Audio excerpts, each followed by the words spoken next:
establishing a foothold on the queenside immediately. This opening gambit seeks to control central squares indirectly while preparing for a flexible pawn structure. Unleashing a fianchetto, black aims for an active kingside presence, though it opens the diagonal for white's bishop. Boldly seizing the center, white challenges black's fianchettoed bishop with immediate pawn pressure. A classic setup. The fianchettoed bishop now eyes the long diagonal, preparing for kingside development and potential central pressure. Asserting central dominance, white builds a pawn phalanx, preparing for a powerful kingside initiative and open lines. Solidifying the center and opening lines for the queen and a bishop. Developing this knight now challenges the center and prepares for kingside castling, reinforcing white's central pawn structure. Developing the knight to d7 supports the e-pawn's advance and prepares kingside castling, solidifying black's central pawn structure. Developing the bishop to this active square bolsters central control and prepares for kingside castling. Unlocking the center, black initiates a daring pawn confrontation, challenging white's positional grip and seeking dynamic counterplay. Controlling central space becomes paramount after this advance, aiming to restrict black's king's pawn structure. Upholding the center's tension, this knight now fortifies the queenside, preparing for potential pawn pushes or simply a more robust defensive posture. Positioning the bishop here reinforces the central pawn chain and prepares for potential kingside expansion or central breaks. Safeguarding the king by tucking it away is a sensible priority, freeing pieces for future operations. Bolstering the e4 pawn with f3 subtly tightens white's central grip while preparing for a potential kingside advance, though it does slightly weaken the dark squares. Unleashing the kingside pawn storm aims to disrupt white's central grip and create attacking chances. Developing the knight to the kingside, this maneuver prepares for central action while bolstering your king's defenses. Knight pivots to a more active central square, bolstering the kingside defense and eyeing the d5 pawn. The queen now connects the rooks and supports a potential kingside pawn storm, creating fascinating tactical possibilities. Unlocking the queenside pawn chain is the key intention here. Containing black's kingside pawn storms momentum by creating defensive space. This move prepares for potential g4 advances while subtly fortifying the king's shelter. Shattering the central pawn chain opens lines for counterplay, but be mindful of the exposed dark squares. Unlocking the c-file after the pawn exchange, white aims to pressure black's queenside structure and potentially exploit any lingering weaknesses near the king. Boldly challenging the center, black initiates a pawn storm that seeks to break open lines towards white's king. Unlocking the kingside attack, the bishop retreats to support the knight's potential sortie and maintain pressure. A preparatory step, bolstering queenside expansion and potentially preparing for b5, while also eyeing the light squares. Unlocking the queenside, this pawn push aims to disrupt black's structure and gain breathing room. Securing the queen's bishop and preparing for potential queenside expansion with b5, this solidifies black's pawn structure. Exploring the queenside flank, white aims to disrupt black's pawn structure and gain space. Recentralizing the knight prepares a dynamic pawn push, challenging white's queenside initiative. Expanding on the queenside is the immediate goal, aiming to unravel black's cramped position.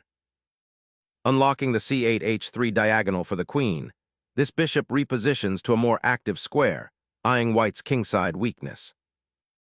Repositioning the rook to the second rank aims to support pawn advances on the queenside and potentially pressure the b6 pawn.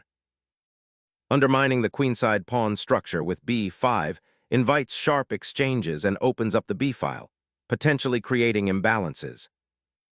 Shifting the monarch addresses the looming kingside threats, though it sacrifices king safety for now. Rerouting the rook towards the kingside adds attacking potential and prepares for a potential kingside pawn storm.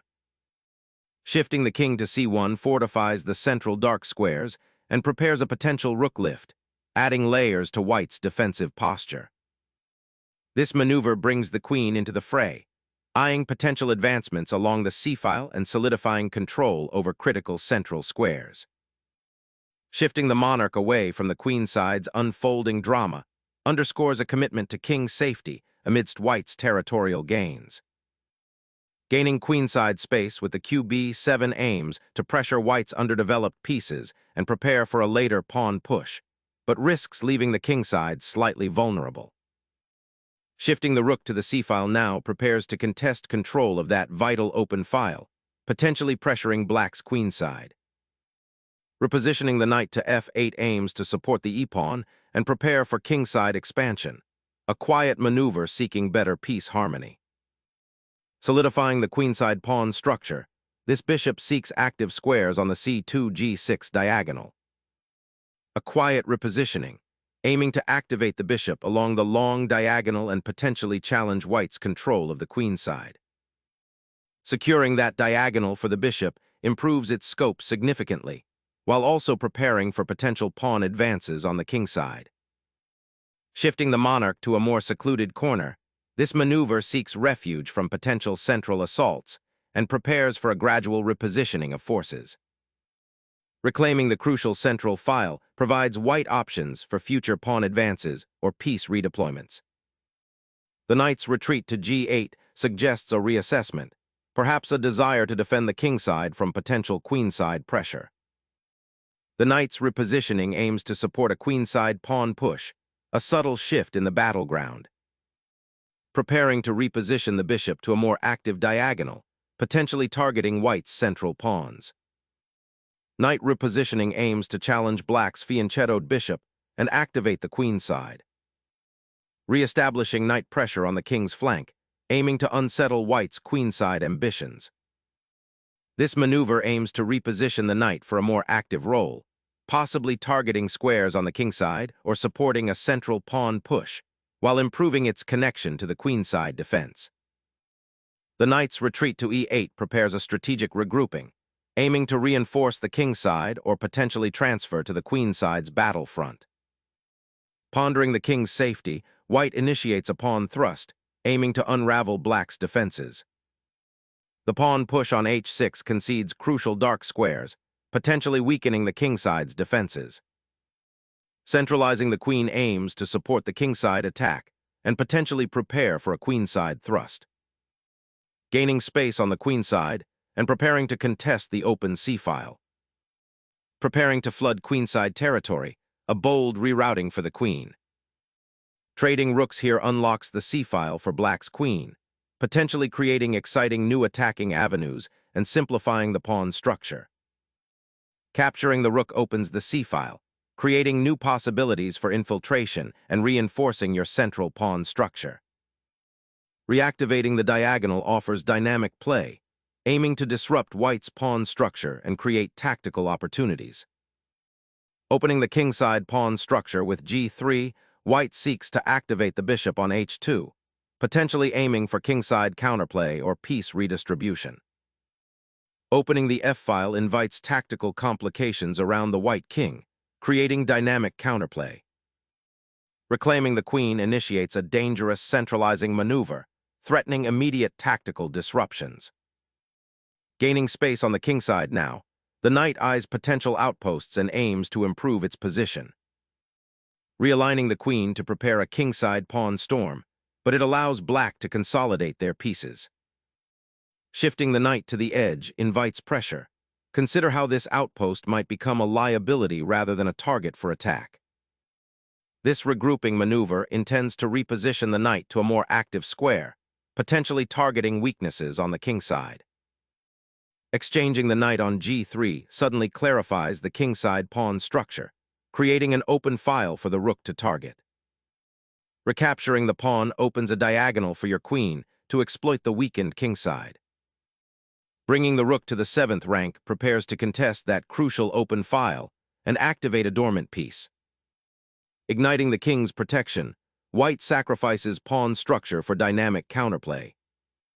The knight's sacrifice on the queen side unlocks vital diagonals for black's counterplay.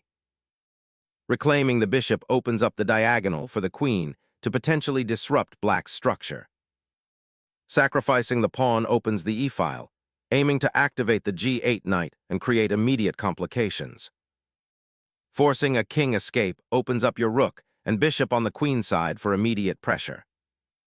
Shifting the king defensively tucks it away, but exposes the G-file for potential future threats as queens will soon re-enter the fray.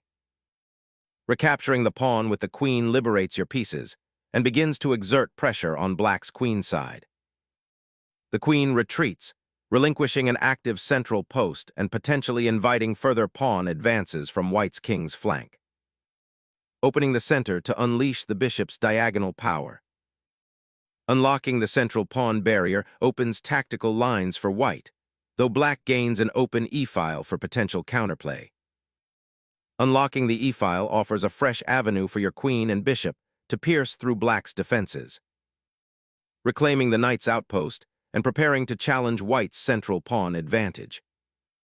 Preparing to redeploy the bishop to a more active square, perhaps defending the d4 pawn or eyeing the kingside. Recentralizing the queen aims to exploit the open diagonal, potentially targeting white's slightly exposed king. Reinforcing the queenside pawn structure, a deliberate step to solidify white's territorial ambitions. Exchanging queens now concedes the initiative and enters a potentially tricky endgame where your rook is passively placed. Capturing the knight opens lines, but look out for the pawn storm on the kingside. Transitioning into an endgame with queens off, the focus shifts to pawn structure and king safety, a delicate balance to manage. Opening this file grants immediate access to black's monarch.